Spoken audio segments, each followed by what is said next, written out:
நல்லெண்ணம் கொள்ளுதல், பிறர் மீது நல்லெண்ணம் கொள்ளுதல்.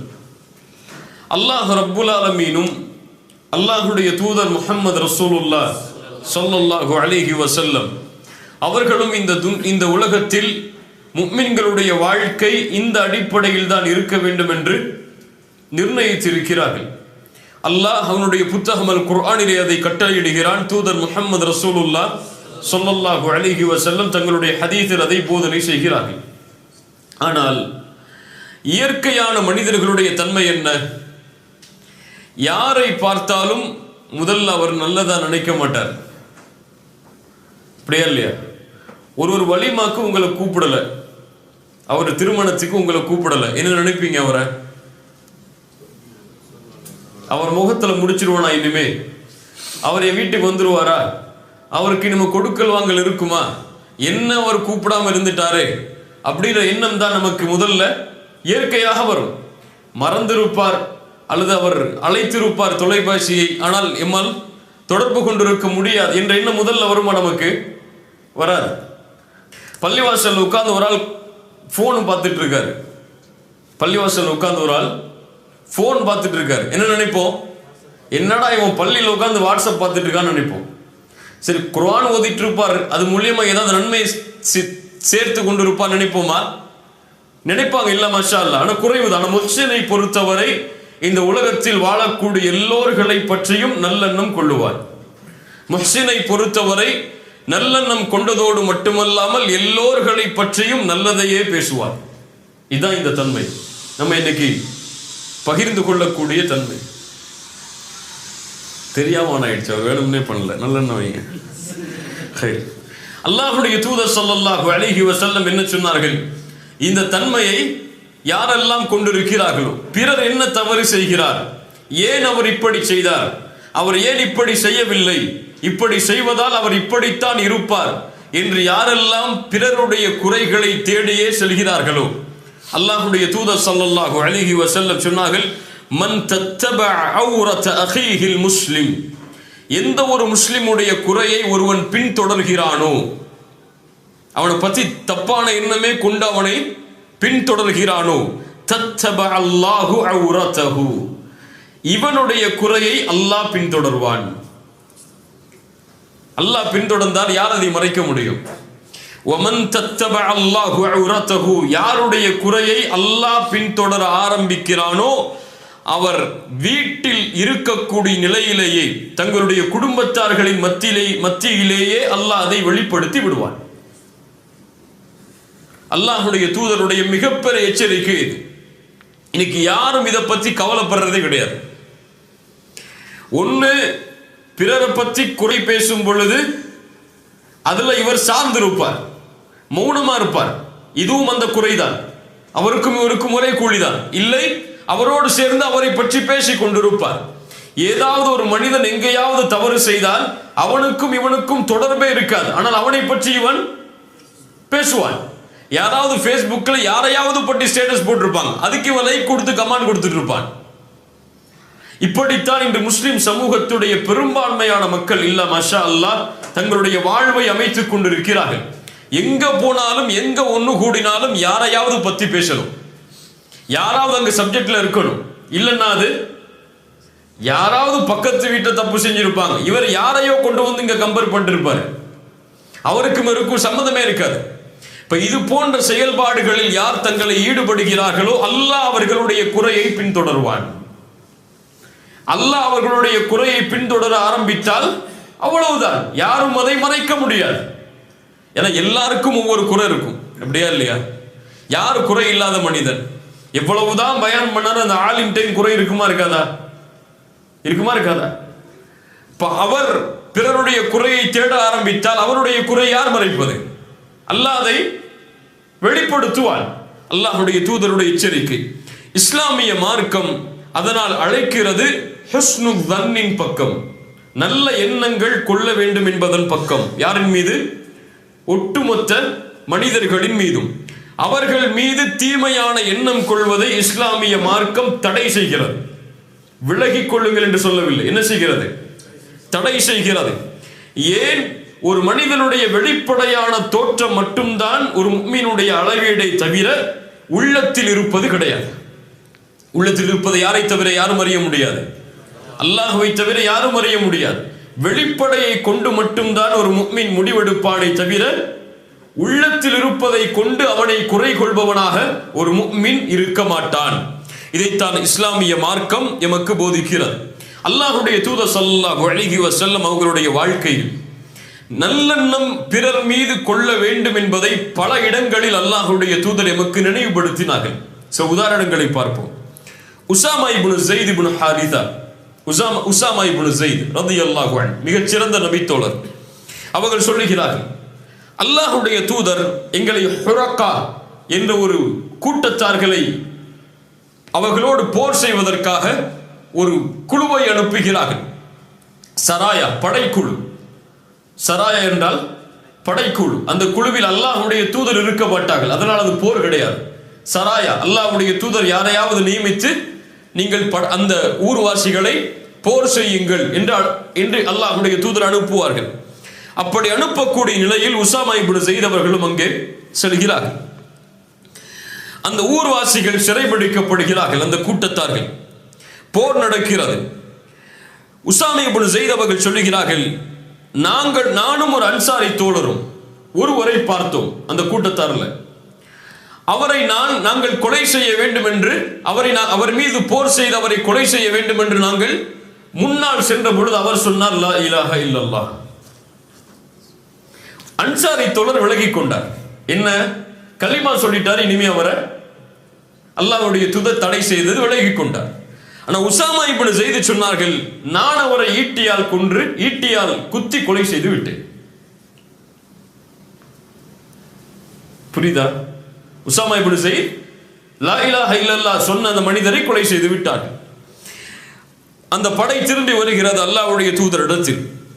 நடந்த செய்தி அல்லாஹ்வுடைய தூதருக்கு சொல்லப்படுகிறது. அல்லாஹ்வுடைய தூதர் ஸல்லல்லாஹு அலைஹி வஸல்லம் அவர்கள் கேட்டார்கள், யா உஸாமா அகதல்தஹு பஅதமா قال லா இலாஹ இல்லல்லாஹ். ஒரு மனிதன் லா இலாஹ இல்லல்லாஹ் என்று கூறியதற்கு பிறகு அவரை கொலை செய்தாயா? அவர் மீது நீ போர் தொடுத்தாயா? உஸாமா இப்னு ஸைத் சொன்னார்கள், அல்லாஹ்வுடைய தூதரே, அவர் தன்னை பாதுகாத்துக் கொள்வதற்காகத்தான் சொன்னார்.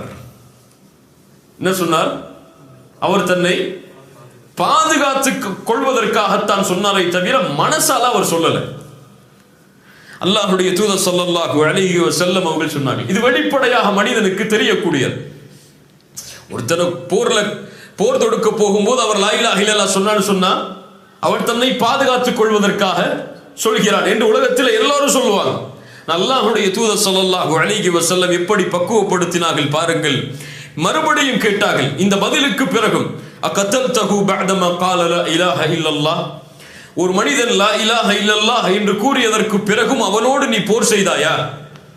மறுபடியும் கேட்டார்கள். உஸாமா இப்னு ஸைத் காரணத்தை சொல்லுகிறார், எதுக்கு நான் அவர் மேல போர் செஞ்சேன்னு சொல்லி. அல்லாஹ்வுடைய தூதர் அந்த காரணத்தை ஏற்றுக்கொள்ளவில்லையே. அவர் வாயால சொன்னதுக்கு பிறகு அவர் மறைச்சு சொன்னாரா மறைக்காம சொன்னாரா சொல்லி உங்களுக்கு என்ன அதுல தேவை இருக்கு உஸாமா? சுப்ஹானல்லாஹ். அவர் நாவால் மொழிந்து விட்டால் அவர் மீது நல்லெண்ணம் கொண்டு அன்சாரியை போன்று நீங்களும் விலகி இருக்க வேண்டுமே. உஸாமா இப்னு ஸைத் சொல்லுகிறார்கள், அல்லாஹ்வுடைய தூதர் இந்த வார்த்தையை திரும்ப திரும்ப கூறிக்கொண்டே இருந்தார்கள். நான் நினைத்தேன் இந்த நாளுக்கு பிறகு நான் இஸ்லாமை ஏற்றிருக்க வேண்டும் என்று. புரியல என்ன அர்த்தம்? இந்த நாள் என்னை விட்டு கடந்து போய் இந்த பாவம் எல்லாம் போனதுக்கு பிறகு இஸ்லாமை ஏற்றிருக்க வேண்டுமே என்று நினைக்கும் அளவிற்கு அல்லாஹ்வுடைய தூதர் திரும்ப திரும்ப அந்த வார்த்தையை சொன்னார்கள். சுப்ஹானல்லாஹ். எதிரிகள் கூட தங்களை பாதுகாத்துக் கொள்ள வேண்டும் என்பதற்காக லா இலாஹ இல்லல்லாஹ்வை மொழிந்த பொழுது அல்லாஹ்வுடைய தூதர் நல்லெண்ணம் வை அவர் மீது, ஹுஸ்னு தன்னை வை உஸாமா என்று சொன்னார்கள். இன்னொரு நிகழ்வை பாருங்கள். அலி இப்னு அபி தாலிப் அவர்கள் யமன் தேசத்திலிருந்து ஒரு தங்கத்தை அனுப்புகிறார்கள், தங்க குவியல். அல்லாஹ்வுடைய தூதர் முக்கியமான நபித்தோழர்களை மட்டும் அழைத்து பங்கு வைக்கிறார்கள். சில நபித்தோழர்கள் அதை பார்த்த மற்ற நபித்தோழர்கள் எல்லாம் சொன்னார்கள், சில நபித்தோழர்கள் சொன்னார்கள், குன்னா நஹ்னு அஹக்க பிஹாதா மின் ஹாஉலா. கொடுக்கப்பட்டவர்களை விட நாங்கள் தானே இதற்கு தகுதியானவர்கள். அல்லாஹ்வுடைய தூதர் எங்களுக்கு கொடுத்திருக்கணும். அல்லாஹ்வுடைய தூதர் யாருக்கு கொடுத்துட்டாங்க? அந்த நபித்தோழர்களுக்கு மட்டும் கொடுத்துட்டாங்களே. நஜ்ஜாருடைய கோத்திரத்தில் உள்ள அந்த நபித்தோழர்களுக்கு மட்டும் கொடுக்கப்பட்டதே ஏன் என்று சில நபித்தோழர்கள் கேள்வி கேட்டார்கள். அல்லாஹ்வுடைய தூதருக்கு இந்த கேள்வி கொண்டு போய் சேர்க்கப்பட்டது. அல்லாஹ்வுடைய தூதர் செஞ்சதுக்கு காரணம் சொன்னாங்க சில ஹதீஸ்ல. ஏன் செஞ்சாங்க? அவர்கள் புதிதாக இஸ்லாமை ஏற்றவர்கள், அவர்களுக்கு கொடுத்தால் அவர்களுடைய ஈடுபாடு ஈமானோடு இஸ்லாமோடு அதிகரிக்க வேண்டும் என்பதற்காக அல்லாஹ்வுடைய தூதர் கொடுத்தார்கள். அதில் அநீதம் செய்யல அல்லாஹ்வுடைய தூதர், மஅதல்லாஹ். அல்லாஹ்வுடைய தூதர் ஸல்லல்லாஹு அலைஹி வஸல்லம் சொன்னார்கள், நீங்கள் என்னை நம்பிக்கை கொள்ளவில்லையா?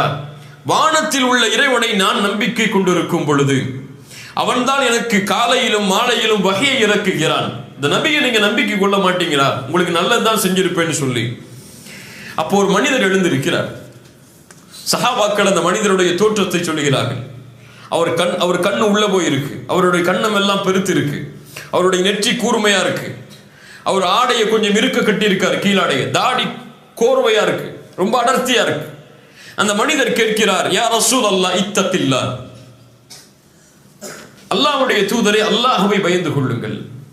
அவர் ஏத்துக்கல இந்த வார்த்தை சொன்னதுக்கு பிறகு.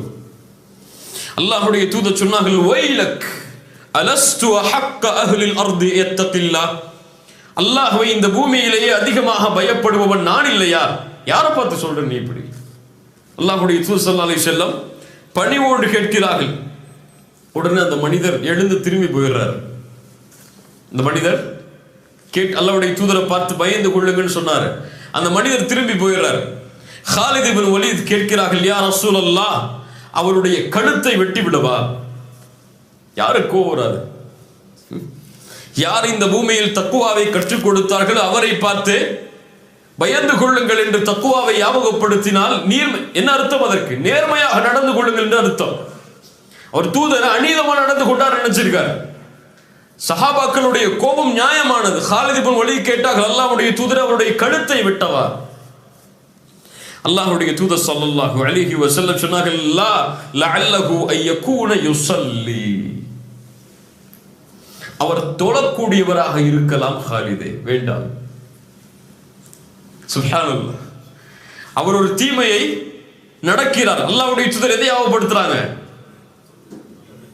அவர் தொழுகையாளியா இருக்கலாம். அதை நினைச்சு பாரு நீ.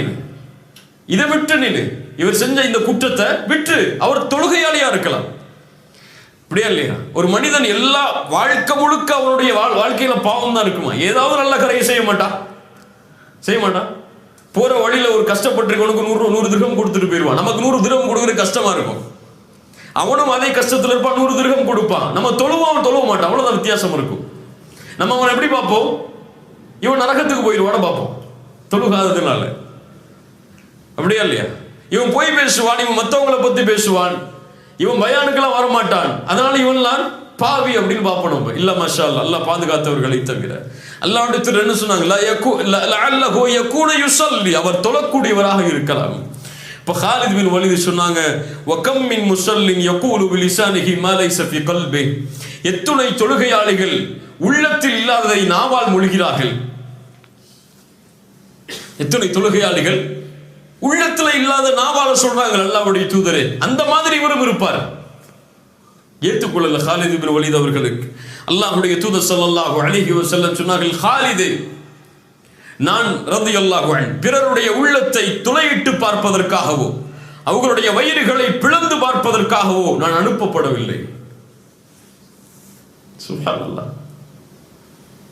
யார் கற்றுக் கொடுத்த ஒழுக்கம் பாருங்கள். இதான் தீன், இதான் மார்க்கம். பிறருடைய உள்ளத்தை திறந்து பார்ப்பதற்கு நான் அனுப்பப்படவில்லை. அவனுக்கும் அல்லாஹ்வுக்கும் முடியாது, அதில் நான் ஏன் தலையிடணும் என்று கண்ணியத்தோடு அல்லாஹ்வுடைய தூதர் நடந்து கொண்டார்கள். இவன் யார் தெரியுமா? திரும்பி போனாரு. எவ்வளவு பெரிய குற்றவாளி தெரியுமா? அல்லாஹ்வுடைய தூதர் சொன்னார்கள், இந்த மனிதர் செல்கிறாரே என்னை விட்டு திரும்ப, இவரில் இருந்துதான் ஒரு சமூகம் உருவாகும். குர்ஆனை ஓதுவார்கள், அவர்களுடைய தொண்டைக்கு கீழே இறங்காது. அம்புகளில் இருந்து வில்லில் இருந்து அம்புகள் வெளியேறுவதை போன்று ஈமானில் இருந்து அவர்கள் வெளியேறி விடுவார்கள் என்று சொன்ன மனிதர் அவர். அவருக்கு அல்லாஹ்வுடைய தூதர் என்ன சொன்னாங்க? வெளிப்படையை பார்த்து மட்டும் முடிவெடு. அவர் அப்படி கேட்டதனால அவர் காஃபிர், அவர் முஷ்ரிக் நினைச்சு அவரை கொன்றாத. அவர் யார்? தொழுகையாளி, அது போதும் உனக்கு. அவர் மீத நல்லெண்ணம் கொள்றதுக்கு அது ஒண்ணு போதும் ஹாலிது என்று அல்லாஹ்வுடைய தூதர் ஸல்லல்லாஹு அலைஹி வஸல்லம் பக்குவப்படுத்தினார். இப்ப தூதருடைய ஒட்டுமொத்த வாழ்க்கையிலும் இந்த தன்மையை பார்க்கலாம். யாராவது ஒருவர் தவறு செய்வதாக வந்தால் முதலில் அவரை மக்கள் தவறாக நினைப்பதற்கு முன்னால் அல்லாஹ்வுடைய தூதர் அவருடைய நன்மையை சொல்லி அவரை சாந்தப்படுத்துவார்கள். பின்னாடி பார்ப்போம் பல நிகழ்வுகளை. இதைத்தான் அல்லாஹ்வும் எமக்கு கட்டளையிடுகிறான் சூரத்துல் ஹுஜராத்துடைய வசனத்தில், யா அய்யுஹல்லதீன ஆமனு இஜ்தனிபு கஸீரம் மினத்-தன். அதிகமான சந்தேகங்களை விட்டு விலகி விடுங்கள். கணவன் மனைவியின் மீது, மனைவி கணவனின் மீது, பிள்ளைகளின் மீது, பெற்றோர்களின் மீது, உறவினர்களின் மீது, நண்பர்கள் மீது, தொழிலாளிகள் மீது என யாரின் மீதும் அதிகமான சந்தேகம் கொள்ளாதீர்கள். இப்ப குறைவா சந்தேகம் கொள்ளும் அர்த்தமா? எல்லையே அல்லாஹ் தடை செஞ்சிட்டா. சந்தேகம் கொள்ளாத யார் மீது, நல்லெண்ணம் வை. இஜ்தனிபு கஸீரம் மினத்-தன். அல்லாஹ் என்ன சொல்லல? இஜ்தனிபு தன், சந்தேகத்தை விட்டு விலகி விடுங்கள் என்று சொல்லல. அல்லாஹ் ஊத்துருக்குல்லன், சந்தேகத்தை விட்டு விடுங்கள் என்று சொல்லவில்லை.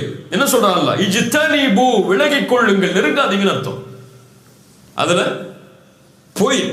போகவே செஞ்சிடாதீங்க, சந்தேகம் கொள்ளவே செஞ்சிடாதீங்க யார் மேலையும். இஜ்தனிபு கஸீரம் மினத்-தன். இந்த இஜ்தனிபு என்ற வார்த்தை குர்ஆனில் 3 இடங்களில் பயன்படுத்தப்படுகிறது. 3 பாவத்தை விட்டு விலகுவதற்கு அல்லாஹ் இந்த வார்த்தையை பயன்படுத்துகிறார். ஒன்று ஷிர்க், வஜ்தனிபு தாகூத். அவர்கள் தாகூத்தை புறக்கணிப்பார்கள், தாகூத்தை விட்டு விலகுவார்கள். தாகூத் என்றால் ஷைத்தான். சிலை வணக்க வழிபாட்டை விட்டு அவர்கள் விலகுவார்கள். ஷிர்க்க கண்டிக்கிறதுக்கு அல்லாஹ் சொல்றார், இன்னமல் ஹம்ரு வல் மைசிர் வல் அன்சாபு வல் அஸ்லாமு ரிஜ்சும் மின் அமலி ஷைத்தான் ஃபஜ்தனிபு. மதுவை அல்லாஹ் தடுப்பதற்கு சொல்றான். மூன்றாவது அல்லாஹ் சொல்கிறான், இஜ்தனிபு கஸீரம் மினத்-தன், அதிகமான சந்தேகங்களை விட்டு விலகிக் கொள்ளுங்கள் என்று. ஷிர்க் எதை பாழாக்கும்? ஈமானை பாழாக்கும். ஹம்ர் எதை பாழாக்கும்? மது. மூளைய நாசமாக்கிடும், பாழாக்கிடும். ஹுஸ்னுதன் இல்லாமல் தீய எண்ணம் கொள்வது எதை பாழாக்கும்? பிறர் மீது சந்தேகம் கொள்வது, வீணான சந்தேகங்களை பிறர் மீது வைப்பது எதை பாழாக்கும்? உறவை பாழாக்கும். ஒரு கணவன் தன் மனைவி மீது சந்தேகம் கொண்டால் அந்த உறவுல நல்லா இருக்குமா? நிம்மதியா வாழ முடியுமா? ஏன் என் ஒய்ஃப் 2 மணிக்கு போன் எடுத்து பார்த்துட்டே இருக்கான்னு நினைச்சா என்ன ஆகும்? அல்லது மனைவி எப்போ பார்த்தாலும் போன்லயே இருக்காரா, யார்கிட்டயாவது பேசிட்டு இருக்காருன்னு நினைச்சா அந்த உறவுல சந்தோஷம் இருக்குமா? ஆபீஸ்ல இருந்து ரிசப்ஷனிஸ்ட் கால் பண்ணிருப்பாங்க, யார் இந்த லேடிட்ட இவர் பேசினாரு அந்த மனைவி நினைச்சிட்டே இருந்தாங்கன்னா உறவுல சந்தோஷம் இருக்குமா? இருக்காது. அப்போ இந்த தீய எண்ணம் கொள்வது எதை பாழாக்கும்? உறவை பாதிக்கும், ஒட்டுமொத்த வாழ்க்கையும் அழித்து விடும். அப்படியா இல்லையா? பிள்ளைங்க மேல சந்தேகம் கொண்டாங்கன்னா அவரால் வாழ முடியுமா நிம்மதியா? எங்க போறான், எங்க வர்றான், என்ன பண்றான், யாரை பார்த்துட்டு இருக்கான், ஃபேஸ்புக்ல யார்கிட்ட பேசுறான்னு சந்தேகம் இருந்துச்சுன்னா, கண்காணிப்பு இருக்கலாம். சந்தேகம் இருந்துச்சுன்னா அதுலேயே போய் அவனுடைய வாழ்க்கையே சந்தோஷம் இல்லாம முடிஞ்சிடும். மனைவி மேல வச்சாலும் அப்படித்தான், பெற்றோர்கள் மேல வச்சாலும் அப்படித்தான், தொழிலாளி மேல வச்சாலும் அப்படித்தான். உங்க கம்பெனியில பினான்ஸ் கண்ட்ரோல் மேல சந்தேகம் பட்டீங்கன்னா என்ன ஆகும்? பிசினஸ் பண்ணுவீங்களா நீங்க? முடியாது. இஜ்தனிபு கஸீரம் மினத்-தன். இந்த 3 பாவங்களை தடுப்பதற்கு அல்லாஹ் இந்த வார்த்தையை பயன்படுத்துகிறார். ஏன் விலகிக் கொள்ள வேண்டும்? அல்லாஹ்வை பதிலையும் சொல்கிறார், இன்ன பஅதத்-தன்னி இஸ்முன். சில சந்தேகங்கள் பாவமாகவே முடியும். பாவமா இருக்கும். ஏன்னா அது இருக்காது, சந்தேகங்கிற உறுதி இல்லையே. அது நடக்கும். அவர் அப்படி இருப்பார், இல்லாமலும் இருப்பார். அப்படி இல்லாமல் இருப்பவரை நீங்கள் சந்தேகித்தால் அது பாவம். அதனால முழுமையா விளக்கிடுங்க. வலா தஜஸ்ஸசு. அல்லாஹ் அடுத்த அறிவுரையும் சொல்கிறான், பிறருடைய குறையை துருவி ஆராயாது. அவன் செய்யலன்னு சொல்லிட்டானா விட்டு, அவ்வளவுதான். அதுக்கப்புறம் யோசிக்காத, ஏன் அப்படி செஞ்சான், எதுக்கு செஞ்சான், ஏன் இப்படி போய் சொல்றான், அதெல்லாம் உனக்கு தேவையில்லை. நான் வாழ சொல்லிட்டானா முடிஞ்சு போச்சு. பின்னாடி உதாரணங்கள் பார்க்கும்போது நமக்கு இது தெரியும். சுப்ஹானல்லாஹ். இந்த மார்க்கத்துடைய மகத்துவத்தை பாருங்கள். ஆயிஷா ரலியல்லாஹு அன்ஹா அவர்கள் மீது ஒரு இட்டுக்கட்டப்பட்ட நிகழ்வு நடக்கிறது. எங்க நடந்துச்சு? மக்காலயா மதீனாலயா? எங்க நடந்துச்சு? மதீனால அல்லாஹ்வுடைய தூதர் ஸல்லல்லாஹு அலைஹி வஸல்லம் போருக்கு கிளம்பி வரும் பொழுது ஒரு நிகழ்வு நடக்கிறது. முனாஃபிக்குகளும் சஹாபாக்களில் சிலரும் இந்த இட்டுக்கட்டப்பட்ட நிகழ்வில் பங்கு கொள்கிறார்கள். ஹஸ்ஸான் இப்னு தாபித், முத்இம் போன்ற நபி தோழர்கள் கூட இந்த நிகழ்வில் பங்கு கொள்கிறார்கள். இவர்களுடைய பாவங்களை மன்னித்தும் அவர்களை கண்டித்தும் அல்லாஹ் குர்ஆனுடைய வசனங்களை இறக்கிக் கொண்டே இருக்கிறார். பின்னாடி ஆயிஷா ரலியல்லாஹு அன்ஹா தூய்மையான பெண் அல்லாஹ்விடத்திலிருந்து வஹி வந்ததுக்கு பிறகு அல்லாஹ் வசனங்கள்ல கண்டிக்கிறார். எந்த சூறால அல்லாஹ் பெரும்பான்மையா கண்டிச்சான்? அத சூரத்துன் நூர், பாரக்கல்லாஹு ஃபீக். சூரத்துன் நூருடைய வசனத்தில் அல்லாஹ் என்ன சொல்றான் கவனிங்க. இந்த வசனத்துல லவ்லா இத் சமிஅதுமூஹு ظنல் முஃமினூன வல் முஃமினாத்து பிஅன்ஃபுஸிஹிம் கைரா. இப்படி ஆயிஷா அவர்கள் மீது அவதூறு சொல்லப்பட்ட நேரத்தில், அவர்கள் அதை செவிமடுத்த நேரத்தில், அங்கிருந்த முஃமின்களும் ஆண்களான முஃமினான ஆண்களும் முஃமினான பெண்களும் நினைத்திருக்க வேண்டாமா? பிஅன்ஃபுஸிஹிம் கைரா, தங்களுக்கும் நலவை, தங்களுக்கும் கைரை, தங்கள் மீதும் நல்லெண்ணத்தை நினைத்திருக்க வேண்டாமா அவர்கள் அதை செவிமடுத்த பொழுது? மேலும் வகாலு ஹாதா இஃப்கும் முபீன், அவர்கள் சொல்லி இருக்க வேண்டாமா இது மிகப்பெரிய அவதூறு என்று. என்ன இதுல உங்களுக்கு சந்தேகம் வருது? எதுல உங்களுக்கு புரியல? எது புரியல இந்த வசனத்துல? முஃமினான ஆண்களும் பெண்களும் அந்த விஷயங்களை செவிமடுத்த பொழுது அவர்கள் தங்கள் மீதே நல்லெண்ணம் கொண்டிருக்க வேண்டாமா? என்ன அல்லாஹ் சொல்ல வர்றார்? அன்ஃபுஸிஹிம் கைரா என்ன அர்த்தம்? அவங்க மூமினோட தாயா இருந்தாங்க. அன்ஃபுஸிஹிம் கைரா, தங்கள் மீதே அவர்கள் நல்லெண்ணம் கொண்டிருக்க வேண்டாமா? என்ன சொல்லியிருக்கணும்? அல்லாஹ் என்ன சொல்லியிருந்தா நீங்க தெளிவா சொல்ல என்ன ஆயிருக்கணும்? ஆயிஷா அவர்கள் மீது நல்லெண்ணம் கொண்டிருக்க வேண்டாமா என்று நீங்க அல்லாஹ் சொல்லியிருக்கணும். அல்லாஹ் எப்படி சொல்றான் இங்க? எப்படி சொல்றான்? தங்கள், அதைத்தான் அல்லாஹ் சொல்ல வர்றான். ஆனா அல்லாஹ் எப்படி வார்த்தை அமைக்கிறான்? தங்கள் மீது அவர்கள் நல்லெண்ணம் கொண்டிருக்க வேண்டாமா? தன்னல் முஃமினூன வல் முஃமினாத் பிஅன்ஃபுஸிஹிம் கைரா. முதல்ல உன்ன வச்சு பாருங்க. உலமாக்கள் சொல்கிறார்கள் இந்த வசனத்திற்கு விளக்கம் சொல்லும் போது முதல்ல உன்னை வச்சு பார். நீ அப்படி உன்னை பத்தி பேசுறத விரும்புவியா? ஒரு ஆள் விபச்சாரமே செஞ்சிட்டாருங்க, மக்கள் மத்தியில வெளிப்படையாயிருச்சு.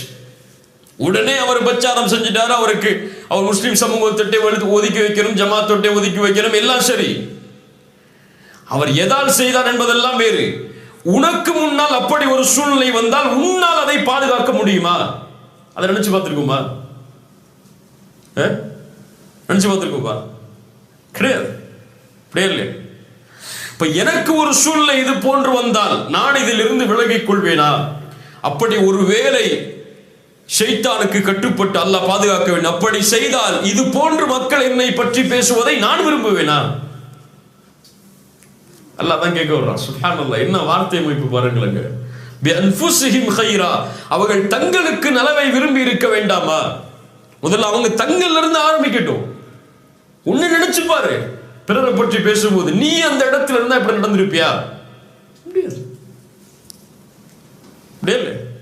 பிஅன்ஃபுஸிஹிம் கைரா வகாலு ஹாதா இஃப்கும் முபீன், தெளிவான அவதூறு என்று அவர்கள் நாவால் சொல்லி இருக்க வேண்டுமே. ஏன் மௌனமா இருந்தாங்க? அதோடு மட்டுமல்ல, அல்லாஹ் அடுத்த 2-3 வசனங்களுக்கு பிறகும் கேட்கிறான். வலௌலா இத் சமிஅதுமூ, அவர்கள் அதை செவிமடுத்த பொழுது குல்தும் மா யகூனு லனா அன் நதகல்லம பிஹாதா, இதை குறித்து நாங்கள் பேசுவதற்கு தகுதி இல்லாதவர்கள் என்றும் அவர்கள் சொல்லி இருக்க வேண்டாமா? எப்படி அல்லாஹ் பக்குவப்படுத்த. இதான் தீன். ஜும்மால போய் முதல் சஃப்ல நிக்கிறது மட்டும் தீன் இல்ல. குர்ஆனை தொடர்ந்து ரமதான்ல 3 நாள் குர்ஆனை முடிக்கிறது தீன் இல்ல. அது மட்டும் தீன் இல்ல. கியாமுல் லைல நின்னு அழுது புலம்பி வழுகிறது மட்டும் தீன் இல்ல. இதுதான் தீன். அல்லாஹ்வுடைய தூதர் அதிகமாக கவனம் செலுத்திய தீன் இதுதான். நமக்கு இந்த சைடு மட்டும் தான் கவனம் இருக்கு. தொழுகலையா அல்லாஹ் பிடிச்சுப்பா, ஜக்காத்து கொடுக்கலையா செல்வம் ஹராம் ஆயிரும். இதுல மட்டும்தான் இருக்கு கவனம். எதுல கவனம் இல்லை? பிறரை பற்றி பேசுறதுல, பிறரை பற்றி நினைக்கிறதுல, பிறர் மீது சந்தேகம் கொள்றதுல, இதுல கவனம் இல்லை நமக்கு. அல்லாஹ் ரப்புல் ஆலமீன் சொல்கிறான், அவர்கள் சொல்லி இருக்க வேண்டாமா என்னன்னு, இதை பற்றி பேச எங்களுக்கு தகுதி இல்லை என்று. சுப்ஹானக ஹாதா புஹ்தானுன் அதீம். யா அல்லாஹ், நீ பரிசுத்தமானவன், இது மகத்தான இட்டுக்கட்டப்பட்ட செய்தி என்று அவர்கள் கூறி இருக்க வேண்டாமா என்று அல்லாஹ் கேட்கிறார். யார்கிட்ட இந்த தன்மை இருக்கு யோசிச்சு பாருங்க. யாரை பத்தி நம்ம நல்லா நினைக்கிறோம்? ஒரு இமாம் மெர்சிடிஸ் பென்ஸ் கார் வாங்கியிருந்தாரு நினைப்போம். ஒரு இமாம் மெர்சிடிஸ் பென்ஸ் கார்ல வர்றாரு. மெர்சிடிஸ் பென்ஸ் கார் வச்சிருக்கவர் என்ன நினைப்பாரு? இவர் சம்பாதிச்சு வாங்கியிருக்கான்னு நினைப்பாரு. இமாம் என்ன நினைப்பாரு? எங்க போய் இவரு கையேந்தி இப்படித்தான் சமூகத்தில். ஒரு இமாம் இன்னைக்கு தொழில் பண்ண முடியுமா? ஒரு இமாம் இன்னைக்கு பிசினஸ் மேன் ஆக முடியுமா? ஒரு இமாம் இன்னைக்கு பேண்ட் ஷர்ட் போட்டு, நம்ம ஊரோட இமாம்களை சொல்றேன், பேண்ட் ஷர்ட் போட்டு கோட் ஷர்ட் போட்டு இருந்தா ஏத்துப்போமா? நம்ம ஏத்துப்போமா? இவரெல்லாம் இமாம் ஆகும் அப்படியே இல்லையா? அவருக்குன்னு ஒரு கேட்டகரி வச்சிருக்கோம் இமாமுக்குன்னு. அவர் தலப்பா கட்டி இருக்கணும், அவருக்கு தாடி இருக்கணும், அவருக்கு ஜிப்பா இருக்கணும், அவர் அதுவும் ஜிப்பா ஒயிட் கலரா இருக்கணும். கடல்ல ஏத்துக்க மாட்டோம் நம்ம. ஒயிட் கலரா இருக்கணும், டிவிஎஸ் 50 வச்சிருக்கணும். அவர் ஊர்ல அவர் பல்சர்லாம் ஓட்டினா நம்மளால ஒத்துக்க முடியாது. என்ன அவர் பல்சர் ஓட்டுற அளவுக்கு பெரிய ஆளா அப்படின்னு நினைப்போம் நம்ம. இல்ல மாஷா அல்லாஹ், அல்லாஹ் பாதுகாத்தவர்களை தவிர. அவருக்கு 4000 சம்பளமா இமாமுக்கு? இன்னைக்கு எப்படி பேச்சு ஊர்ல? எப்படி முத்தவள்ளிகள்லாம் உட்காந்து பேசுவாங்க, என்ன பேசுவாங்க? 5000 சம்பளமா? உலக ஆசை வந்துடும் அதிகமா கொடுத்துட்டா. இப்போ நீங்க உங்க வீட்டுல எவ்வளவு வேலைக்காரங்க சம்பளம் கொடுக்குறீங்க? 15000 மேலையா? ஊர்ல உங்க ஊர்ல ஜமாத்துல இமாம்களுடைய சம்பளத்தை போய் கேளுங்க, என்ன சம்பளம்? உங்க வீட்டுல நீங்க வேலைக்காரர் கொடுக்குற சம்பளத்தை விட உங்க ஊருடைய இமாமுடைய சம்பளம் கம்மி, முஅத்தினுடைய சம்பளம் கம்மி. மேலே அவருக்குன்னு ஒரு கிரைட்டீரியா இருக்கு, அப்படித்தான் அவர் வாழணும். ஊர்ல கடை வச்சுட்டு கூடாது, அவரு பிசினஸ் பண்ணக்கூடாது, ரியல் எஸ்டேட் பண்ணக்கூடாது. நீங்க பண்ணலாம். ஏன்னா இமாம்களுக்குன்னு தனி ஹராம் ஹலால்லாம் இருக்குல்ல, இமாம்களுக்குன்னு தனி ஆடை அமைப்பு எல்லாம் சொல்லியிருக்காங்கல்ல. இமாம்னா இப்படிதான் இருக்கணும். நீங்க தொப்பி போடாம எங்கேயும் போகலாம், ஆனா இமாம் தொப்பி போடாம இருக்கக்கூடாது. அப்படிதானே? எல்லாருடைய பார்வையும் ஒரு சமூகத்தின் மீது இப்படித்தான் திரும்பும். சுப்ஹானல்லாஹ். அல்லாஹ் ரப்புல் ஆலமீன் இது போன்ற தன்மைகளை தடை செய்கிறான். அல்லாஹ்வுடைய தூதர் ஸல்லல்லாஹு அலைஹி வஸல்லம் அவர்களுடைய காலத்தில் மிக முக்கியமான சம்பவம். ஒரு மனிதருடைய பெயர் அப்துல்லா. அவரை ஹிமார் என்று அழைப்பார்கள். அவர் பட்ட பேரே ஹிமார். ஹிமார்னா சொல்ல வேணாம், நபி தோழர். அவர் ஹிமார்னு அழைப்பாங்க அவரை, பட்ட பேரை. புகாரி அவர்கள் பதிவு செய்கிறார்கள். இவர் என்ன செய்வார்? யுத்ஹிகு ரசூலுல்லாஹி ஸல்லல்லாஹு அலைஹி வஸல்லம். அல்லாஹ்வுடைய தூதர் கவலைப்பட்டாங்கன்னா சிரிக்க வைப்பாரு. அதான் அவர் வேலை. சுப்ஹானல்லாஹ். ஆனா என்ன செஞ்சாரு? ஒரு நாள் மது குடித்து விடுகிறார்.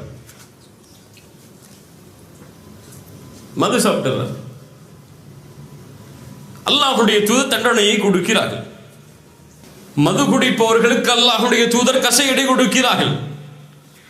உடனே ஒரு மனிதர் எழுந்து சொல்கிறார், யா அல்லாஹ், இவரை சபிப்பாயாக. ஏன் இவர் மக்களுக்கு இவ்வளவு தொந்தரவு கொடுக்கிறார்?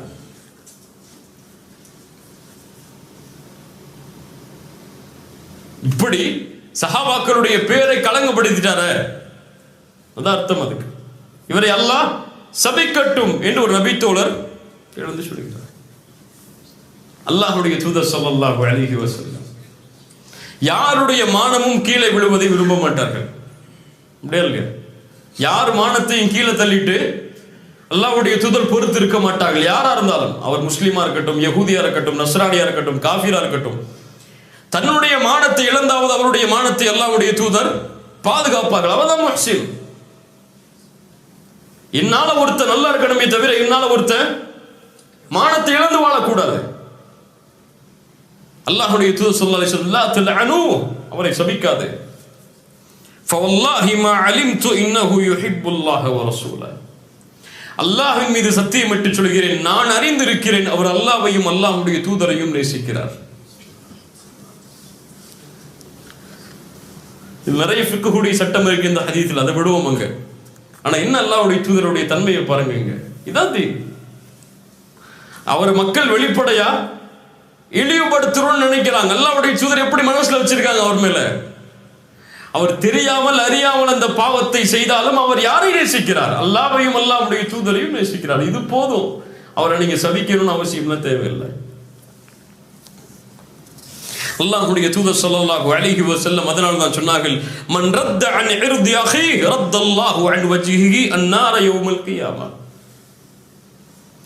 யார் பிறர் மானம் பற்றி பேசப்படும் பொழுது தன்னை விலக்கிக் கொள்கிறாரோ அல்லாஹ் நாளை மறுமையில் அவருடைய முகத்தை நரகத்தில் இருந்து விலக்கிக் கொள்வார்.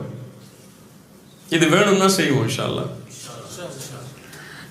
யாராவது பத்தி பேசுறாங்களா? யா அஹி, எனக்கு தேவையில்லை இது. அவருக்கும் அல்லாஹ்வுக்குள்ள விஷயம். என்கிட்ட வந்து ஏன் சொல்ற? அல்லாஹ் அவருக்கு திருந்தணும்னா அவர்கிட்ட போய் நேரடியாக அந்த மாத்திக்க சொல்லு. என்னை இழுத்து என்னையும் பாவையால ஆக்கிறத போயிரு. உன்னோட சேர்ந்து என்னையும் இழுக்கிறதுக்கு பிளான் போட்டு சைத்தான் வேலை பார்க்காத. தயவு செஞ்சு போயிரு. அவருக்கு மானத்தை அவரே வச்சுக்கிட்டோம். அவர் செஞ்ச பாவம் எனக்கா? அவர் ஒரு பெண்ணோட பேசிட்டாரு, பெண்ணோட தொடர்பு கொண்டாரு, உபச்சாரம் செஞ்சாரு, மஅதல்லாஹ். இவர் செஞ்ச பாவம் எனக்கா? யாருக்கு செஞ்சாரு? அல்லாஹ்வுக்கு. அவர் அல்லாஹ் மன்னிக்கணும் மன்னிக்காம இருக்கிறதும் அல்லாஹ்வுடைய விருப்பம். அதை ஏன் என்கிட்ட வந்து சொல்ற என்று யார் பிறர் மானம் பற்றி பேசப்படும் பொழுது வேண்டாம் என்று ஒதுங்கிக் கொள்கிறாரோ, தன்னை விலக்கிக் கொள்கிறாரோ, அல்லாஹ் அவரை நாளை மறுமையில் நரகத்தில் இருந்து விலக்குவான். 3 சட்டம் இருக்குதுல. 1, பிறர் மானத்தை பற்றி பேசக்கூடாது. முதல்ல பிறருடைய கண்ணியத்தை பற்றி பேசக்கூடாது. அவர் கெட்டவராகவே இருந்தாலும் நல்லதா பேசணும். ஏன் உனக்கு தெரிஞ்சு 1000 கெடுதல் இருக்குன்னா அவருக்கு உனக்கு தெரியாம 1000 நன்மை அவர்கிட்ட இருக்கு, உனக்கு தெரியாது. அப்படியே இல்லையா? அவருக்கு தாடி இருக்காது, ஆனா அவர் தஹஜ்ஜுத் தொழுவார், உனக்கு தெரியாது. அந்த பொண்ணு நிக்கா போட்டிருக்க மாட்டா, ஆனா எந்த ஒரு ஆண் டைம் பேசாம ஃபேஸ்புக்ல இருப்பா, அது உனக்கு தெரியாது. நிக்கா போட்டிருக்க பெண் பல பேர் அதை செய்யறாங்க. தாடி வச்சிருக்க பல பேருக்கு தஹஜ்ஜுத் இல்லை. இப்போ உனக்கு இல்லாத நன்மை அவரிடத்தில் இருக்கும், நீ அதை பத்தி நினைக்காத. முதல்ல பேசக்கூடாது பிறருடைய மானத்தை பற்றி. 2வது, இந்த ஹதீஸில் இருந்து பேசப்படும் சபைகளில் இருக்கக்கூடாது. பேசப்படும் சபைகளில் இருக்கக்கூடாது. அப்படி இருந்தால் சும்மா இருக்கக்கூடாது. 3வது சட்டம், ரத்த, திருப்பிடணும். வேணாம், ஸ்டாப் பண்ணு, இதுக்கு மேல இதை பத்தி பேசாத. இன்று இந்த 3 தன்மையை யார் செயல்பட்டு நடக்கிறாரோ அவரை அல்லாஹ் நாளை மறுமையில் நரகத்தில் இருந்து பாதுகாப்பான். தொழுகை மட்டும் இல்லை. அதனால தொழுகையில ஈடுபாடு எல்லாம் இருங்கிற காரணம் அல்ல இது. இதுல மட்டும் முக்கியத்துவம் இல்லை. நம்முடைய வாழ்க்கையில நம்ம அன்றாடம் நினைக்கக்கூடிய எம்மோடு இருக்கக்கூடிய இந்த குணங்கள், இதுல மாற்றம் வேணும். அவர்தான் முஃமின் முஹ்சின், அல்லாஹ்வுடைய நேசத்தை பெற முடியும். இமாம் ஷாஃபிஈ ரஹிமஹுல்லாஹ் மரணப்படுக்கையில் இருக்கிறார்கள். இமாம் ஷாஃபிஈ மரணப்படுக்கையில் இருக்கிறார். அவருடைய மாணவர் ஒருவர் இருக்கிறார். வந்து சொல்றார், கவ்வல்லாஹு தஅஃபக யா இமாம். இமாமே, உங்கள் பலகீனத்தை அல்லாஹ் உறுதிப்படுத்தட்டும் அப்படிங்கிறார். பலகீனம் உறுதியாச்சுன்னா என்ன ஆகும்? என்ன ஆகும்? அவர் என்ன சொல்லியிருக்கணும்? கவ்வாக்கல்லாஹு மின் தஅஃபிக அவ் கவ்வாக்கல்லாஹு அன் தஅஃபிக. இந்த பலகீனத்தில் இருந்து அல்லாஹ் உங்களுக்கு உறுதியை தரட்டும் என்று சொல்லியிருக்கணும். அவர் என்ன சொல்றாரு? அவருக்கு தெரியாம மாத்தி சொல்லிட்டார். இமாம் ஷாஃபிஈ புரிந்து கொண்டாங்க. ஊந்துர் மாதா தகுல். அவர் என்ன சொல்றாருன்னு பாருங்க. என்ன சொல்றாரு அவரு? கவ்வல்லாஹு தஅஃபக், அல்லாஹ் உங்களுடைய பலகீனத்தை உறுதி கொடுக்கட்டும் என்று சொல்கிறார். அப்படி உறுதி கொடுத்தால் நான் உயிரோடு வாழ முடியாது. அப்ப அந்த மாணவர் சொல்றாரு, யா இமாம், நான் ஒருபோதும் அந்த நினைவில் சொல்லவில்லை. நான் ஒருபோதும் அந்த நினைவில் சொல்லல. இமாம் ஷாஃபிஈ சொல்றாங்க, நீ என்ன திட்டி இருந்தாலும் நீ அப்படி சொன்ன நினைச்சிருக்க மாட்டேன் நான் உன்னை. புரியுங்க, நல்லா புரியுங்க. நீ அப்படியே சொல்லி இருந்தாலும், அந்த எண்ணத்திலேயே சொல்லி இருந்தாலும் நான் அப்படி நினைச்சிருக்க மாட்டேன் ஒண்ணு. இதான் ஹுஸ்னுத்தன். ஹுஸ்னுத்தன். அவர் தெரியாம அவருடைய மொழியில ஒரு வார்த்தை பேசியிருக்கலாம். அப்போ அவர் உள்ளத்தாலே அப்படி பேசாம நினைச்சிடாரு, தப்பு. சில ஊர்ல பழக்கம் இருக்கும், அவர் இவர்னு சொல்லுவாங்க, அவர் இவர்னு சொல்லுவாங்க. இப்போ ஒரு அல்லாஹ்வுடைய தூதர் அவர் வந்தார் அவர் போனார்பாங்க. நமக்கெல்லாம் அது ஒரு கண்ணிய குறைவான வார்த்தையா தெரியும். உடனே ஒரு தூதருக்கு கண்ணியம் கொடுக்க மாட்டேங்கிறான்னு சொல்லிடக்கூடாது. ஹஸ்னுத்தன். அவரும் மொழி நடையா இருக்கலாம், அது அவ்வளவுதான். அது அவருக்கு கண்ணியமா இருக்கலாம், இல்லையா? இப்படி சின்ன சின்ன விஷயத்திலையும் பிறர் செய்யக்கூடிய தவறுகள் முன்னால் வரும் பொழுது நல்லெண்ணம் வைப்போமே, அவர் நல்லதா செஞ்சிருப்பாரு, நல்லதா நினைச்சிருப்பாரு, தெரியாம நடந்திருக்கும், விட்டுருவோமே என்று நல்லெண்ணம் கொள்வதற்கு இமாம் ஷாஃபிஈ மரண படுக்கையில் கூட வழிகாட்டுகிறார். ஈசா அலைஹிஸ்ஸலாம் புகாரி அவர்கள் பதிவு செய்கிறார்கள். கேட்ட சம்பவம் தான். ரஜுலன் யஸ்ரிகு, ஒரு மனிதர் திருடுவதை பார்க்கிறார். ஒரு மனுஷன் திருடுறதை பார்க்கிறார். ஃபகால லஹு அஸ்ஸரக்த, நீ திருடினாயா என்று கேட்கிறார்கள். அவர் சொன்ன கல்லா வல்லாஹ், கல்லா தல்லா என்று எல்லா சத்தியமும் செய்கிறார். நான் திருடவே இல்லை, அல்லாஹ்வின் மீது சத்தியம் விட்டு. கண்ணில் பார்க்கிறாங்க அவர் திருடுறத. கல்லா வல்லாஹி வல்லாஹி அல்லதி லா இலாஹ இல்லாஹு, படைத்த இறைவனை தவிர வேறு இறைவன் இல்லை, ஒருபோது நான் திருடல என்றார் அவர். இமாம் ஷாஃபிஈ இமாம் ஈசா அலைஹிஸ்ஸலாம் சொன்னார்கள், ஆமன்து பில்லாஹ் வ கذبtu ஐனி, அல்லாஹ்வை நம்பிக்கை கொள்கிறேன், என் கண் பொய் சொல்லி விட்டது. சுப்ஹானல்லாஹ். ஈசா அலைஹிஸ்ஸலாம் சுப்ஹானல்லாஹ். ஒரு மனிதர் திருடுவதை பார்க்கிறார். அவர்கிட்ட கேட்கிறாங்க, திருடினியப்பான்னு சொல்லி. அவர் என்ன சொல்லிட்டாரு? அல்லாஹ்வின் மீது சத்தியம் பண்ணி சொல்ற திருடறன்னு சொல்லி. என்ன நினைச்சாங்க உடனே? நீ அல்லாஹ் மேல சத்தியம் பண்ணாலும் திருடறன்னு சொன்னாங்களா? நீ உனக்கு ஒண்ணு பத்தி எனக்கு தெரியாதா? நீ எத்தனை சத்தியம் பண்ணுவன்னு? இந்த போலி சத்தியம்லாம் எங்கிட்ட வச்சுக்காத சொன்னாரா? அல்லாஹ் கொண்டு வந்துட்டாரா? முடிஞ்சு போச்சு, ஹலாஸ். இதுதான் உண்மை. நான் நம்பிக்கை கொள்கிறேன் அதே இறைவனை, என் கண் பொய் சொல்லி விட்டது நீ இல்லப்பான்றான். யோசிச்சு பாருங்க, எங்க இந்த தன்மை நம்மள்ட்ட இருக்கு? அல்லாஹ்வின் மீது ஒரு சத்தியம் என்று சொல்கிறான், நான் எடுக்கலப்பா, நான் அப்படி நினைக்கலப்பா. இல்ல நீ அப்படித்தான் நினைச்சிருப்ப. அதற்கு பிறகும் ஒரு வார்த்தை வந்துச்சுன்னா யார் நம்ம? அல்லாஹ் பாதுகாக்க வேண்டும். இப்ப இதான் இன்னைக்கு இருக்கக்கூடிய நிலைமை. ஒரு மனிதன் அல்லாஹ்விடத்துல நெருங்கி நெருங்கி போராடா, இப்ப நெருங்காதவன் அவன் பார்க்கக்கூடிய பார்வை என்ன? இப்படித்தான். இவர் 5 வக்து தொழுவ ஆரம்பிச்சிருப்பாரு, எப்போ சொல்றதுதான். அவர் தொழுகாதவரை பார்த்து எப்படி பார்ப்பாரு? அன்னைக்கு தான் ஃபஜ்ருக்கு போய் 2-3 நாள் தொடர்ச்சியா தொழுவ ஆரம்பிச்சிருப்பாரு. பெட்ல தான் ஃப்ரெண்டு தொழுவாம இருப்பான். இவன்லாம் முஸ்லீமா, இவன்லாம் இன்னைக்கு மூத்தானா என்ன அவன் நினைச்சிட்டு போவான். இப்படியா இல்லையா? அவர் காய்ச்சல தூங்கிட்டு இருப்பாரு. இப்படியா இல்லையா? சில பேர் இன்னைக்கு ஃபஜ்ர் ஜமாஅத்துக்கு வரணுங்கிற முக்கியத்துவம் அதை பத்தி பேசுறோம், எல்லாம் இருக்கிறோம். ஒரு ஆள் கொஞ்சம் லேட்டா பள்ளிக்கு வர்றாரு, அவர் எப்படி பார்ப்போம் நம்ம? என்னப்பா இவர் நம்மளோட பயாருக்கெல்லாம் வர்றாரு, தொழுவு கூட சரியா இல்லையோ விட்ட நிப்ப மாட்டுமா? அவர் பள்ளி தொழுதுட்டு வெளியே வந்து ஏதோ மறந்து வச்சிருக்கான்னு சொல்லி உள்ள போயிருக்கலாம், யாருக்கு தெரியும்? அல்லது ஏதாவது கடமையாகி குளிச்சுட்டு லேட்டா வந்திருக்கலாம், யாருக்கு தெரியும்? இப்படி எல்லா விஷயத்திலையும் நம்ம நினைக்கிறது முதல்ல இது தவறான எண்ணம் தான். அது நமக்கு தெரியல இது தவறுன்னு சொல்லி, ஆனா நினைக்கிறோம். அல்லாஹ் அக்பர். ஏன் இந்த உலகத்துல எவ்வளவு நன்மைகள் இருக்கு, முன்னாடி சொன்ன திரும்பவும் சொல்றேன், எவ்வளவு நன்மைகள் இருக்கு. நன்மைகளுக்கு அளவு இருக்கப்பா? அளவு இருக்கா? 1000, 2000, 3000, 4000 இருக்கா? இவ்வளவுதான் நன்மைகள் லிஸ்ட் போட முடியுமா உங்களால? முடியாது. எவ்வளவோ நன்மைகள் இருக்கு, நம்ம நினைச்சு பார்க்க முடியாத நன்மைகள்லாம் இருக்கு. அப்படித்தான் அவரால் தொழுகையில சரியா கவனம் செலுத்த முடியாம பள்ளியில தொழ முடியாம இருக்கலாம், ஆனால் அவர் அதுக்காக தௌபா செஞ்சு திருந்துறதுக்கு முயற்சி செஞ்சுட்டு இருப்பார். ஆனா தொழுவாயுமே பெருமையில இருப்பான். யாரு ஹைர் இதுல? யாரு ஹைர்? யாரு ஹைர்? நிக்கா போடல ஒரு பெண், அல்லது ஹிஜாபா கலர் ஆடையில் அணிஞ்சிருக்காங்க, அந்த ஊருடைய கலாச்சாரத்தின்படி கலர் ஆடை ஏதோ ஒரு ஃபிக்குடைய சட்டப்படி வேற வரல. நான் ஒரு பெண் ஒரு ஹிஜாபை கொஞ்சம் மாடர்னா அணிஞ்சிருக்கா, ஆனால் நல்லா அணிஞ்சிருக்கிற பெண் அந்த பெண் எப்படி பார்ப்பாங்க? என்ன ஹிஜாப் கூட இவள்கிட்ட சரியில்லையே, இவங்கெல்லாம் பயானுக்கு வந்து என்ன செய்ய,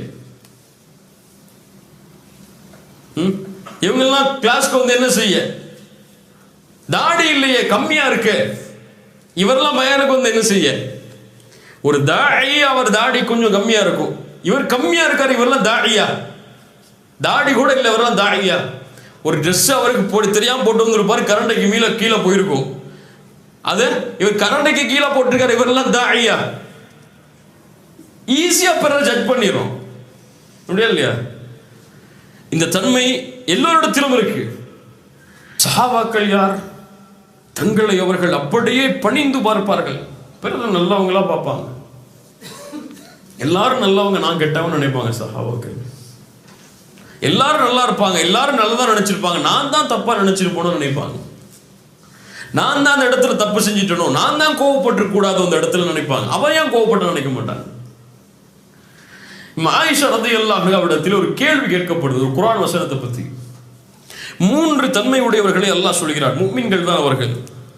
وَمِنْهُمْ ظَالِمٌ لِنَفْسِهِ وَمِنْهُمْ مُقْتَصِدٌ وَمِنْهُمْ سَابِقٌ بِالْخَيْرَاتِ. ஒருவர் தங்களுக்கு தாங்களே அநீதமிழைத்த கூட்டத்தார், இன்னொருவர் நடுநிலையாக இருப்பவர்கள், இன்னொருவர் நன்மைகளில் விரையக்கூடியவர்கள்.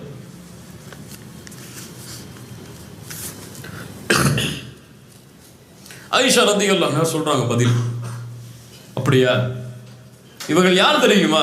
சாபிக்கும் பில் கைராத், நன்மையில் விரையக்கூடியவர்கள், தூதரும் நபி தோழர்களும். முக்தசித், பின்னால் வரக்கூடிய மக்கள். ظالمுல் லினஃப்ஸிஹ், தங்களுக்கு தாங்களே அநீதம் இழைத்தவர்கள் யார்? ஃபமிஸ்லி மிஸ்லக், என்னையும் உங்களையும் போன்றவர்கள். புரியுதா நான் சொல்றது? புரியல. 3 கூட்டத்தார்களை பற்றி கேட்கப்படுகிறது. இந்த 3 கூட்டத்தார்கள் யார்? குர்ஆனில் சாபிக்கும் பில் கைராத், நன்மையில் விரையக்கூடியவர்கள் என்று அல்லாஹ் சொல்கிறான், இவர்கள் யார்? நடுநிலையார்கள் என்று சொல்கிறான், இவர்கள் யார்? அநீதம் இழைத்தவர்கள் என்று சொல்கிறான், இவர்கள் யார்? சரி, இந்த 3 கேட்டகரியில் நம்ம எங்க இருப்போம்னு கேட்டா பல பேர் என்ன சொல்லுவோம்? இப்ப சொல்லுவீங்க நீங்க, ஆனா இயற்கை என்ன நினைச்சிருப்போம்? நம்ம கல்வில நடுநிலையா இருக்கும்னு நினைச்சிருப்போம். எங்கள்கிட்ட அதுவும் இல்லை இதுவும் இல்லைன்னு நினைச்சிருக்கோம். நடுநிலையா இருக்கும், நாங்க பெரும்பாவமும் கிடையாது, நாங்க நல்லது அதிகமாகவும் செய்யறது, நடுநிலை அப்படின்னு சொல்லுவோம் இயற்கையா கேட்டா. ஆனா ஆயிஷா ரலியல்லாஹு அன்ஹா யார்? சாபிக்கும் பில் கைராத்துடைய கூட்டத்தில் இருப்பவர்கள், நன்மையில் விரையக்கூடியவர்கள், தூதருடைய மனைவி, இபாதத்தில் எந்த குறையும் இல்லாதவர்கள், அல்லாஹுவால் சான்று கொடுக்கப்பட்ட ஒரு நபித்தோழி பெண். என்ன சொன்னார்கள்? தன்னை எங்க கொண்டு வந்து நிறுத்துறாங்க? நன்மையில விரையக்கூடியவங்களை கொண்டு வந்து நிறுத்தல. நாங்க நபித்தோழர்கள் நடுநிலைன்னு கூட சொல்லல. நானும் நீயும் அநீதம் இழைக்கக்கூடிய கூட்டம் தான். யாருக்கு மனசு வரும்? நம்ம இந்த கூட்டத்தில் அவர் இருக்காரா, இவர் இருக்காரா, அவர் இருக்காரான்னு தேடுவோம் இல்லையா? ஆனா நான் இருக்கேன்னு நினைக்க மாட்டேன். ஏன் அவர் அன்னைக்கு என்ன பத்தி பேசினாரு, இவர் ஏன் அன்னைக்கு இவரை பத்தி பேசினாரு, இவர் ஏன் அன்னைக்கு அவரை பத்தி பேசினாரு, இப்ப கூட திங்க் பண்ணிட்டு இருப்போம். ஆனா நம்ம பேசியிருப்போம், அதை நினைச்சு பார்க்க மாட்டோம். உமர் இப்னுல் கத்தாப் ரலியல்லாஹு அன்ஹு நிஃபாக்குடைய பட்டியல் கொடுக்கப்பட்ட நபித்தோரிடத்தில் சென்று என்ன கேட்டார்கள்? முனாஃபிக் பட்டியலில் என் பெயர் இருக்கிறதா என்று பார்த்து சொல்கின்றார்கள். யார் இவர்கள்? தூதருடைய காலத்தில் கூட கேட்கலங்க. அவங்க அமீருல் முஃமினீன் உமர் ஆகும்போது கூட கேட்கல.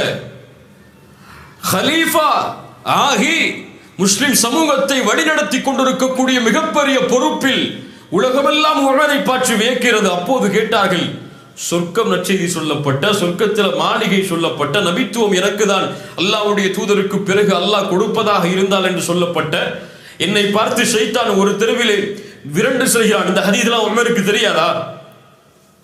தெரியாம வாழ்ந்தாங்களா? இப்படி சொல்லப்பட்ட ஒரு மனிதர் தன்னை எப்படி நினைக்கிறாரு? நான் முனாஃபிக்கான்னு நினைக்கிறார். நீங்க நல்லா பயான் பண்றீங்க, நல்லா பேசுறீங்க, நல்ல தாவா செய்றீங்க, நல்ல மார்க்க நிகழ்ச்சிகள் எல்லாம் கலந்து கொள்றீங்கன்னா அவர் தன்னை வந்துட்டோம்ப்பா சரியான பாதைக்குன்னு நினைப்பார்.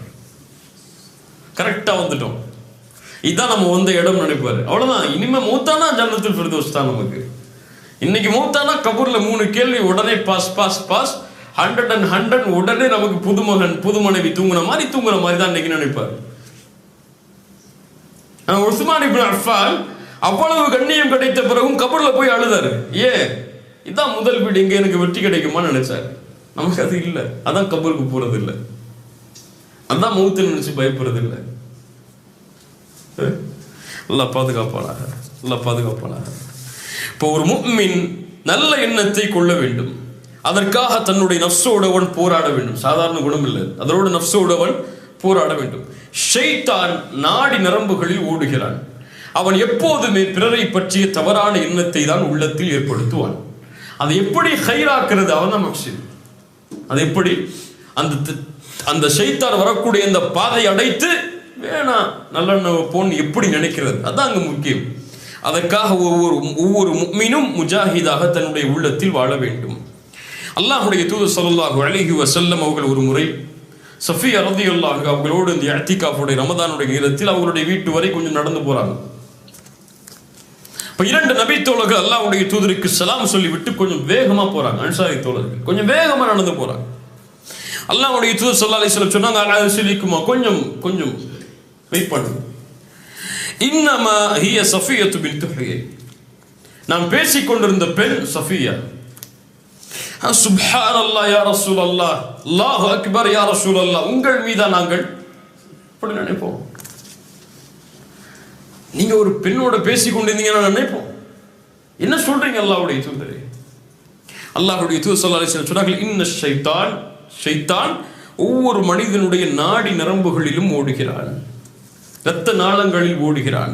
அவன் உங்களுடைய உள்ளத்தில் எதையாவது போட்டு விடுவானோ என்று நான் பயந்தேன். உடனே கிளியர் பண்ணிட்டாங்க. அவ்வளவுதான். இப்ப என்னை பத்தி ஒரு தப்பா நினைக்கிறான்னா நான் கிளியர் பண்ணிடணும். அதை நம் ஷாஃபிஈ சொன்னார்கள் இந்த ஹதீஸுக்கு விளக்கமாக, ஒருவேளை அந்த நபித்தோழர்களுடைய உள்ளத்தில் ஏதாவது ஒரு எண்ணத்தை ஷைத்தான் போட்டிருந்தால் அவர்கள் காஃபிராக மாறி இருப்பார்கள். இல்லையா? தூதரை தப்பா நினைச்சா யாராவது? அல்லாஹ்வுடைய தூதர் அந்த வழியை அடைத்தார்கள். அவங்களுக்கு தெரியும், அப்படி நினைச்சிருக்க மாட்டாங்க. இருந்தாலும் சொன்னாங்க, கூப்பிட்டு, இல்ல என் மனைவி தான். அல்லாஹ்வுடைய தூதர் இதில் பாதுகாப்போடு நடந்து கொண்டார்கள். சுப்ஹானல்லாஹ். ஒரு முஹ்சின் தூதருடைய வழிகாட்டுதலின்படி தன்னை மாற்றிக்கொள்வார். இன்ஷா அல்லாஹ் மாற்றிக்கொள்ளலாம். அதுக்காகத்தான் இந்த சபைகள், இந்த அறிவுரைகள் எல்லாம். எல்லார் மேலையும் நல்லெண்ணம் வைப்போம். யாரை பற்றியும் தவறான எண்ணம் இருக்கக்கூடாது. ஒரு முஹ்சின் அப்படி தவறான எண்ணம் வைத்திருந்தால், பிறரை பற்றி தவறாக பேசி இருந்தால், இன்னைக்கு போய் நல்லது பேசுங்க. அவரை பற்றி, அவருக்கு ஹைரை பத்தி பேசுங்க. எப்ப அவர் இப்படி செஞ்சிருந்தா நீ சொன்னா இப்ப எப்படி இருக்காரு தெரியுமா? அவரு 5 வக்த் தொழுறாருப்பா, மாஷா அல்லாஹ், நல்லது பேசுங்க அவரை பத்தி. ஒரு முஹ்சினுடைய வாழ்க்கை எப்படித்தான், எல்லாரும் மேலையும் நல்ல எண்ணம் என்ற தன்மை எம்மிடத்தில் இருந்தால்தான் நம்முடைய வாழ்க்கையை கண்ணியமான முறையில், மகிழ்ச்சியான முறையில் வாழ முடியும். நல்லெண்ணம் எங்கள் வாழ்க்கையை மகிழ்ச்சிப்படுத்தும். தீய எண்ணம் என்னையும் அழிக்கும், என்னை சுற்றி உள்ளவர்களையும் அழித்துவிடும். எல்லாரும் சந்தோஷத்தையும் பாழாக்கிறோம். நான் என் மனைவி மேல ஒரு சின்ன தவறான எண்ணம் வச்சிருந்தா என்ன மட்டும் பாதிக்காது, யாரையும் பாதிக்கும், மனைவியையும் பாதிக்கும். அது யாரை பாதிக்கும்? பிள்ளைகளையும் பாதிக்கும். அது யாரை பாதிக்கும்? அவங்க பெற்றோரை பாதிக்கும். அது யாரை பாதிக்கும்? ஏன் பெற்றோரை பாதிக்கும். ஒரு சமூகமே அழிஞ்சிடும். அதனால நான் என்ன மாற்றி கொண்டாதான் என்ன சுத்தி இருக்கக்கூடியவங்களை மகிழ்ச்சியா என்னால பார்த்துக்க முடியும் என்ற தன்மையை உள்ளத்தில் ஏந்தி வாழ்ந்தால் அல்லாஹ் எம்மை சீர்படுத்துவான். கத் அஃப்லஹ மன் ஸக்காஹா வ கத் ஹாப மன் தஸ்ஸாஹா. யார் இந்த அறிவுரைகளை ஏற்று உள்ளத்தை தூய்மைப்படுத்தினார்களோ அவர்கள் வெற்றி அடைவார்கள். யார் பாலாக்கினார்களோ அவர்கள் புதைந்து விடுவார்கள்.